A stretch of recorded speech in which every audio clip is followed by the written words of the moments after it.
My name is David Corbett. I was a third-class petty officer in the Navy Seabees. Bob Hope. I was in Da Nang. I'm trying to remember what job I was on. Okay, I was on that causeway job. We were doing that, and we heard he was coming. Yeah, we heard a couple weeks ahead of time that he was coming. So we started talking to our lieutenant, can we go see? He said, sure, we'll go see him. But the day he was come, and our damn lieutenant pissed around, and he got us there too late. You ever see 300,000 men on one mountain? Well, it wasn't really that many. It was actually about 110,000. I mean to tell you, it's nothing but men, and we were in the back. I'm lucky I got behind a couple short guys like me, and I held my camera up, and I managed to get a couple real far pictures. You can't even hardly see the stage, let alone the people. At least I took a couple pictures. You don't see much. At least I got to hear them. And we were there. But that was wonderful to listen to it. Funny and everything. We didn't see nothing. We were so far back. And it was just hilarious to look at all the people. Oh, it was wonderful to see that and listen to it. But I was there. I can say that much. That's as far as it goes. I was there. But the lieutenant fooled around and made us work part of the day. By making us work part of the day, my golly, about 110,000 already there. It was terrible. Now, of course, it was a funny thing about that when I looked on, everybody had their weapons. Everybody's armed. Nobody left them back at the, everybody had them. And I was just thinking, man, nobody wanted to come try and Trojan in there. At that time, let me think of it, that time was the M1. I went through 3 rifles in my 2 years.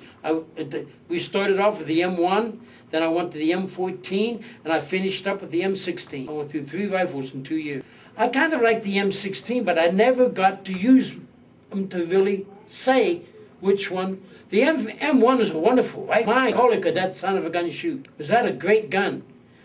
But then when I got to the 14, I really liked the 20-round clip. It felt nice.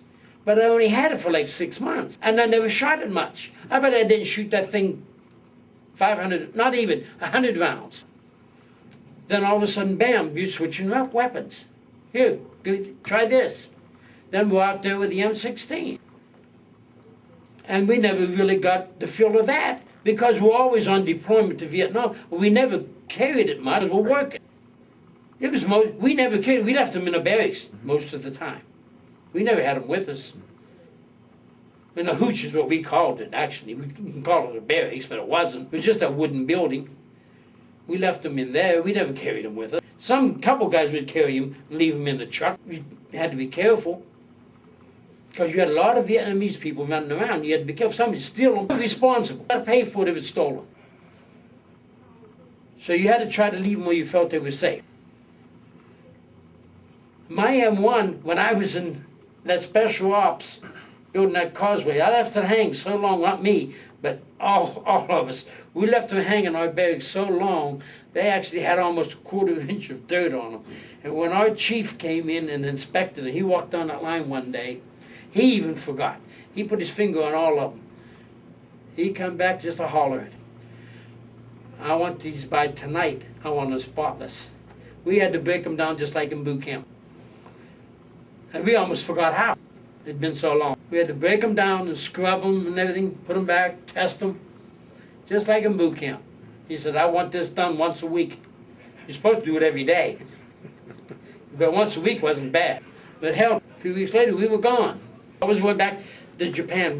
We'd go to Vietnam, do a job, whatever time limit it took. It might take anywhere from 3 weeks to 6 weeks on the average. Then we go back to Japan. We'd be in Japan 2 and 3 months, doing regular jobs of fixing causeways or pipelines, being ready for the next time to go back. Then whenever a team job would come up, orange team, blue team, purple team, whatever team would come up, then they would get the load of whatever they needed, the causeways or a pipeline, load it on airplanes or on ships, and go to wherever they had to go. The Philippines or the Korea, anywhere in Asia, Vietnam, they would go. Deploy, do the job, put the pipeline in or put the causeways in. Then they would come back to Japan. Then they would go back, next team would go somewhere else. We had like 3 sets of whatever we needed, or it was a 4. and then we'd go do the job. And we'd deploy again, come back to Japan, deploy, come back to Japan. We just kept that up the whole time for 6, 7 years. Whatever, we'd go on.